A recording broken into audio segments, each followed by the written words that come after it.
Hello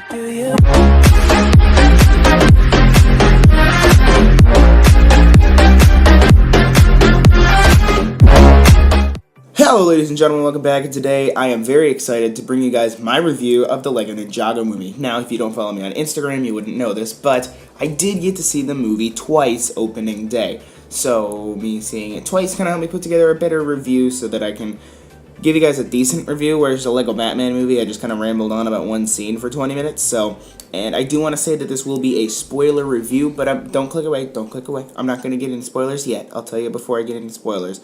So, how this video is going to work is I'm going to give you guys, like, what I thought of the movie without giving you spoilers, and then I'm going to give you spoilers. I'm going to give you a spoiler warning, and then I'm going to talk about some of the points in the movie that are, like, spoilers that I didn't like and that I did like, and then I'm going to break it down based on how I thought each character did in the movie. So, without giving you spoilers, I think the movie was great, and okay, I'm gonna be totally honest, I did not think it was on par with the LEGO Batman movie. I thought the LEGO Batman movie was better, but I prefer this one over the LEGO movie. So it's kind of like I would rank it LEGO Batman, Ninjago, and LEGO movie. So it's not that this movie was bad, it's just that it was good, but it felt kind of rushed, and that some scenes were really choppy and very poorly edited, and that they threw and there's like 2 or 3 scenes that felt like it could have been edited by somebody on YouTube because of just how it looks visually. So there's that, and you know, there's some other stuff, but without spoiling it, I would give it a solid 8 out of 10, and dropping those 2 points mainly because of things that are spoilers. So if you haven't seen the movie yet, I would click off now because I'm about to get into spoilers right now. So, what I thought of the movie is that the ninja vehicles were really underused. Like, you see in all the promo materials, they were in like every single trailer. You got Cole's mech, you got all the ninja vehicles in the trailers and everything. Super cool mechs, you know, look at, we got these toys for it. Completely underused. It struggles from the same thing the LEGO Batman movie did with promoting all these vehicles for the bad guys, and even just promoting the bad guys in general, and then they're like in the movie for 5 seconds. And never used again. So that was kind of upsetting, and Meowthra is not in this movie a lot. Like, the trailers will be like, oh, this is the ultimate antagonist of the movie, and honestly, Garmadon is more of an antagonist in this movie than Meowthra is. So yeah, Meowthra is not in the movie a lot, but she's still in the movie. So, and it's still, when Meowthra is on screen, it's still a good thing. So, and then, like, the ninja's powers, another thing that was overhyped and never used. Like, you see in all the trailers, they're like, you can unlock your pure elemental powers, and then they unlock them 5 minutes before or like 10 minutes before the movie's over, and use them for 2 minutes. And they never use Spinjitzu either. Like, there's a song on the album. There's like an actual song, like an instrumental piece that's called The Art of Spinjitzu. Never used Spinjitzu. Now, that music was used when they're learning how to use their powers in the Temple of Unstable... What is it? The Temple of Unstable... Foundation? Or so. I already forgot. I'm a terrible fan. So, when they're in that temple, that's when that track is played. And then there's a set called Spinjitzu Training, and then there's a Spinjitzu Lloyd thing coming out in the next wave of sets.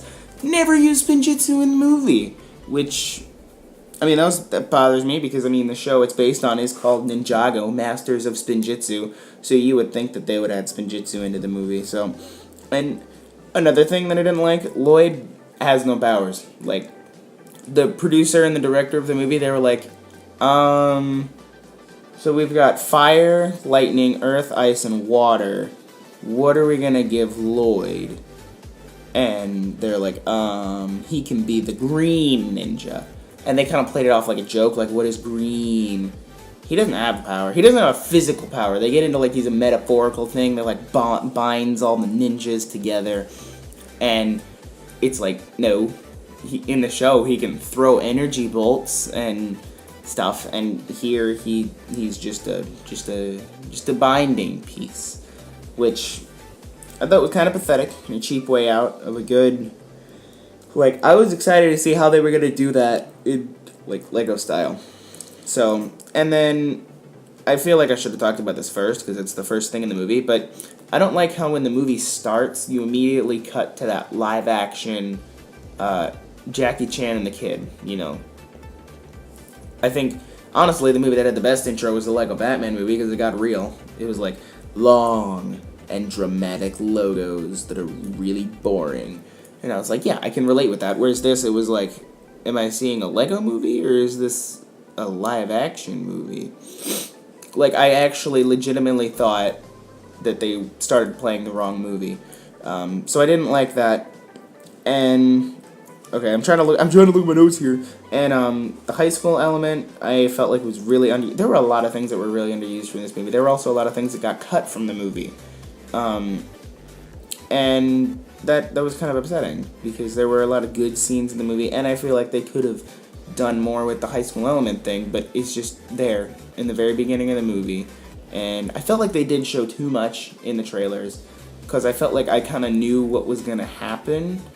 Well, I didn't know Garmadon was going to get eaten by the cat, and I didn't know that his tears of fire were going to release him from the cat. I thought Lloyd was going to, like, pry him out of Meowth's mouth, but I felt like I knew exactly where the plot of the movie was going as it happened, so that didn't really leave much suspense. Whereas with the Lego Batman movie, I didn't know, like, that the Phantom Zone villains were going to be released. I didn't know that this was going to happen. I didn't know that, you know, the city was going to get snapped in half. So yeah, it didn't leave much room for a surprise, which was kind of upsetting because I like when movies can surprise me, even though it's really hard to do. And then there's not much left on my list that it doesn't get into the characters, but the fired generals, like when they fight the fired generals, I feel like that was just to move the plot along. And I felt like the song choice when Garmadon's trying to teach Lloyd how to catch. I've never heard that song before, so that could be why I don't like it. But I thought it was a terrible song choice. I thought they were going to use something else from the album. There were like 2 other songs of the album that they never used. So there's that, but I think there was too much live action, and now there was too much live action, but the humor was great, and there was a good convey of emotions. They were able to convey the emotions in the movie, and I actually started tearing up during the flashback scene, I will admit. So, now that I've gotten all of that out of the way, I'm going to break it down and analyze it by every character in the movie and how I thought they did based on, you know, what they did in the movie, how much they were in the movie, how many lines they had, that kind of stuff. So, without further ado, let's go ahead and break down those characters. So first up in the character analysis is Kai. Now, it felt like Kai was slightly underused as a character and did not have that much screen time or that much lines, but when he did have lines, they were really comedic and really funny. And, you know, his mech was pretty cool. But I felt like he was more of a comedic relief character rather than as he is in the show, where he's more of a, you know, a main. He was kind of the leader of the ninja in the early pilot episodes before it switched to, like, Cole, and then before it switched to Lloyd. But yeah, I felt like Kai was slightly underused in this movie, but did have some great comedic jokes, and props to Michael Pena for doing a great job at voicing Kai in the Lego Ninjago movie. Alright, so next up is Nia. Now, I felt Nia was very headstrong and was probably the character that had the 3rd most amount of lines, of course, behind Garmadon and Lloyd. And I feel like that is basically to push the more contemporary, progressive empowerment to women stuff. Trust me, if you're just watching the spoiler review or you just skip to this point in the video, it's not an annoying amount of stuff. It's just like it just does kind of it slips in there sometimes. So, but I mean, she was very headstrong and did deliver some very good emotional moments, especially on that one scene where she's talking directly to Lloyd about not everybody's parents being perfect, and that was a very good emotional scene delivered by Abby Jacobson. Good job on playing Nia in the Lego Ninjago movie. Alright, so next up is Jay. Now, I felt Jay was really underused. A lot of the ninja other than Lloyd were extremely underused in this movie and could have been used a lot more, but I feel like they turned Jay into more of a coward than he is in the show. And there's just one scene where he's straight up just hiding behind Kai, and, like, he also seems really needy and, again, much of a coward. But then when he unlocks his powers, he's a little bit more normal and like he is in the show, but that him being more of a coward kind of bothered me, especially since he's one of the more competent ninja in the show. So, good job to Kumal Nunjani. I don't know. I don't know how to pronounce his name, but good job to you for voicing Jay in the Lego Ninjago movie. Alright, next up is Zane, and Zane was really also only used for comedic relief and to deliver a point that was directly related to the plot. Like at one point when Lloyd tries to throw something and he fails, he says, that was terrible. So he's a very direct character, which I think makes him even funnier than he was supposed to be. And when he unlocks his elemental power, he's all about, whole movie, all about the ice puns. Actually, all of them, they're all about their elemental power puns, so yeah, but I also felt like Zane was kind of more used for comedic relief, like Kai was.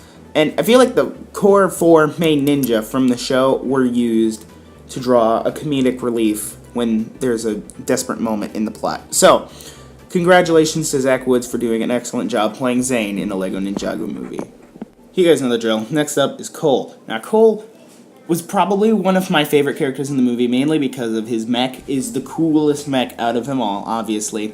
And he was also super laid back and chill, and was always in it with the music, you know, like, there's that one scene in class where he's just sitting there with his headphones on, not even paying attention to what the teacher's saying. But, yeah, Cole was really cool in this, I hate when I say that, Cole is cool. But yeah, I thought he was really cool in this movie, and by far one of my favorite characters coming out of the movie, so nice job to Fred Armisen for playing Cole in the Lego Ninjago movie.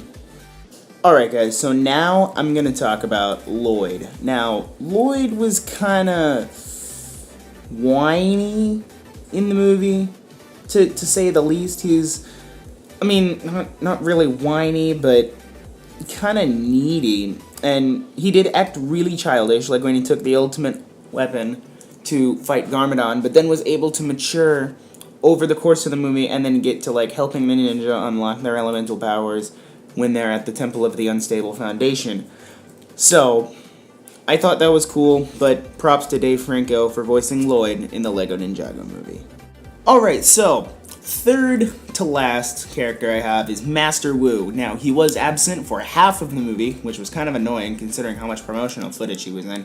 But when he was in the movie, he was able to deliver great points, being the wise mentor that trains the secret ninja force, and I feel like Jackie Chan did an amazing job, and he did have some very good jokes while in the movie. And then he does come back in the very end, of course, because, you know, he can't die. He's Master Wu. They can't even kill him off in the TV show. In the TV show, he's lost in time, but, you know, he's not dead. They just don't know where he's at. So, amazing job to Jackie Chan for voicing Master Wu in the Lego Ninjago movie. 2 words. Underused. That's it. That's the only thing I have to say about Coco in this movie. Underused. Props to Olivia Munn for voicing her in the movie. That's all I have to say about this character at all. Alright, and then of course, the final character I have to analyze. Probably the best character by far, hands down, in this movie. Lord Garmadon. He's even got his own song.